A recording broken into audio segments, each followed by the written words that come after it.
pedir licença, Matheus, para a gente mudar um pouco de assunto e falar sobre convenções partidárias, né? O que são convenções? São os eventos que oficializam a candidatura e aí, a partir daquele momento, a gente pode falar que são candidatos, não pré-candidatos, né? É um evento onde, por exemplo, na convenção nos Estados Unidos, a convenção do Partido Democrata, é onde eles têm a disputa interna lá e na hora da convenção, quando se sacramenta quem vai ser o candidato pelo partido. Que os delegados fazem aquele show.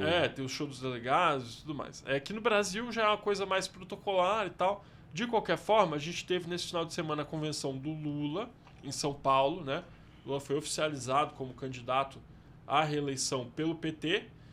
E a gente teve o Renan Santos sendo oficializado também como candidato da Missão, né? Partido Missão, também lá em São Paulo, lá na Moca. E aqui no Distrito Federal, a gente viu o Flávio Bolsonaro participando também de eventos. Ele teve em alguns outros estados também, rodou por aí pelo país. A convenção dele mesmo, do Flávio, já foi. Então, eu acho que tem sinalizações importantes que foram dadas durante as convenções, tanto do Lula quanto do Renan Santos. Eu acho que a produção separou um trechinho do Renan, por exemplo, pra gente ver, pra gente começar falando sobre ele. Aí depois a gente vai pro Lula.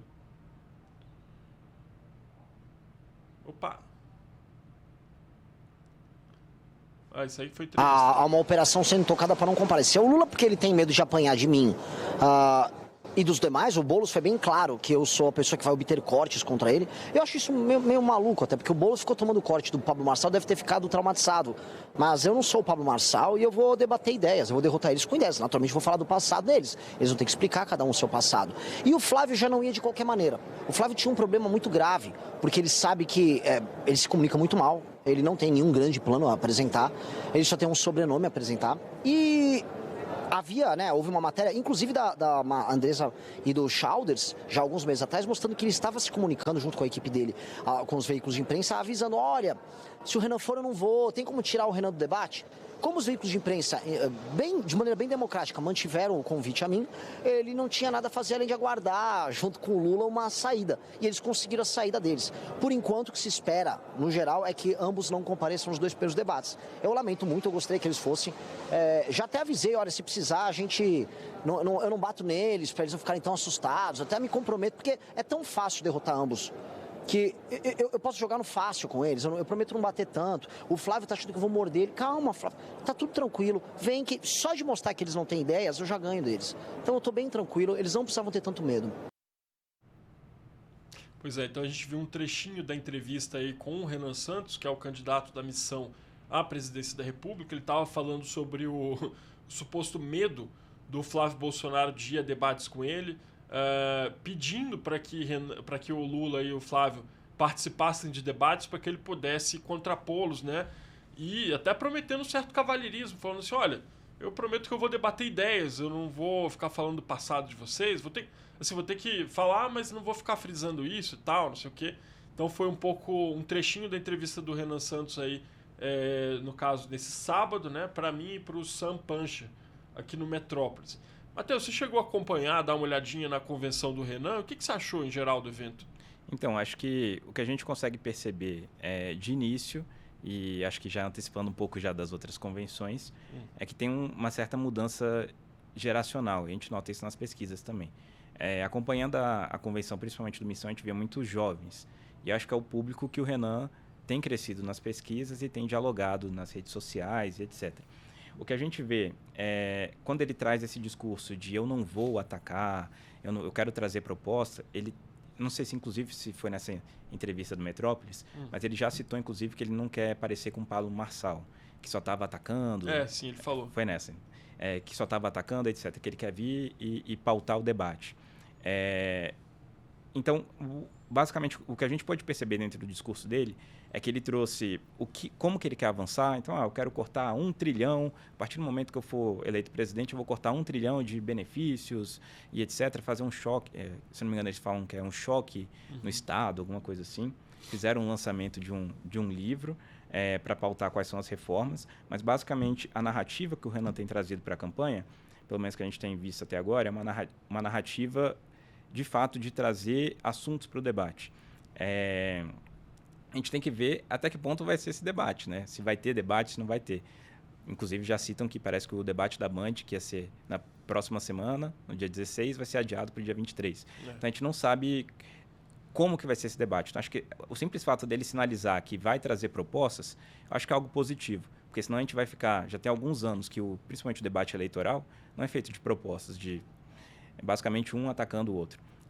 Então, acho que eu vejo essa sinalização positiva sobre a convenção. Sobre as outras, você quer que eu já antecipe ou você quer puxar alguma coisa? Não, acho que a gente pode voltar a falar depois.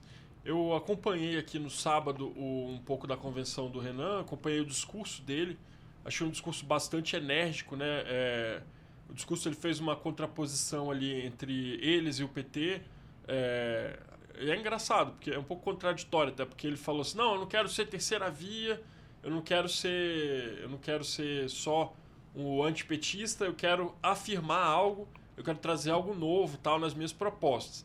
Mas, ao mesmo tempo, toda a retórica, né, toda a estética daquele evento e da fala do Renan Santos foi um pouco fazer contraponto ao Lula. Você pegar até o jingle dele, chama Uma Vingança do Povo, e ele faz um jogo de palavras lá para se contrapor à estrela do PT, né, e tal. Então, no discurso, ele também falou sobre essa estrela do PT. Ele falou, olha, para a estrela brilhar tem que estar à noite. Nós estamos vivendo essa longa noite do petismo já desde 2003. Então a gente está vindo para acabar com ela e tal. Então, dialeticamente, né, ele está ali negando o PT, se colocando em contraposição ao Lula.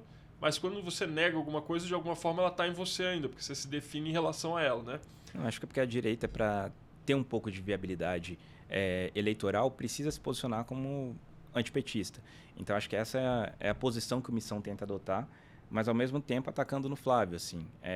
Não sei até que ponto essa estratégia vai ser viável para a eleição. Porque o que a gente percebe é que os dois campos são totalmente polarizados. Então, o eleitor do Lula, basicamente, já está cristalizado. O do Flávio também já está cristalizado, muito por conta do pai. Ele acabou herdando esse eleitorado do pai. E aí ele tenta se posicionar, eu não sou nem isso nem aquilo. Só que aí você precisa atacar aqui ou atacar... sabe? Então, assim, acho que para você criar um crescimento dentro da direita, que é onde está o partido Missão, você precisa atacar o PT, logicamente. Porque senão o eleitorado de direita vai falar, não, então, o que é esse pessoal? Então, acho que é por isso que eles tentam trazer esse antagonismo direto ao petismo. Mas, ao mesmo tempo, eles tentam quebrar um pouco dessa polarização. É uma estratégia um pouco difícil. Eu confesso que tem até alguns amigos que trabalham em campanhas eleitorais e eu comentei assim, eu falei, acho que a campanha mais interessante para você ser um marqueteiro, porque assim, se você vê o contexto dessa eleição, é uma eleição em que os dois principais têm uma rejeição muito alta. Só que todos os outros são extremamente desconhecidos. Então, é a eleição em que os dois que lideram as pesquisas já são conhecidos, são detestados e aí você tenta seus apoiadores. E você tenta quebrar isso. Então, assim, é uma eleição que, num cenário normal, basicamente, é uma eleição de outsider. Só que está extremamente polarizado. Então, é muito difícil você quebrar essa polarização. Então, exatamente por isso. Acho que para um marqueteiro, nossa, essa é a campanha que é fantástica. E para qualquer candidato, não só para o Renan, mas para o Caiado, para o Zema, porque aí você pode bater em qualquer um dos lados e aí você consegue dar viabilidade para o seu candidato e tal. Talvez não para ir para o segundo turno, né? Mas para crescer, né? Eu acho que para o Renan, a finalidade dele é crescer o partido, né? Exatamente. É a primeira eleição do Missão, né? Quer dizer, quantas eleições eles vão disputar esse grupo? Provavelmente várias. Essa daí é só a primeira. Então, eu acho que eles têm que olhar mais desse ponto de vista.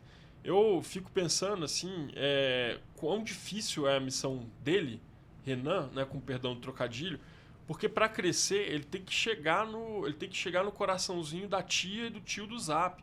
Essa que é a realidade. Ele tem que conquistar um pedaço desse eleitorado antipetista. Ele tem que se tornar o rei do antipetismo no Brasil. Hoje em dia esse rei é o Jair Bolsonaro, né? Querendo ou não, gosta se você dele ou não, ele é o rei do antipetismo.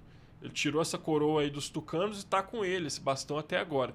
Então o Renan tem essa missão aí árdua de se tornar o representante antipetista no Brasil. As pessoas ficam falando, polarização isso, polarização aquilo. Gente, o Brasil é polarizado desde 89, entendeu? Sempre alguém de esquerda e alguém de direita. A sua tarefa é se tornar o representante de um dos dois campos, né? Não existe esse negócio de terceira via. Isso aí é... Exatamente. Acho que é um caminho rápido para ser derrotado, né? Basicamente, eles querem tentar pegar essa viabilidade para pegar um dos lados.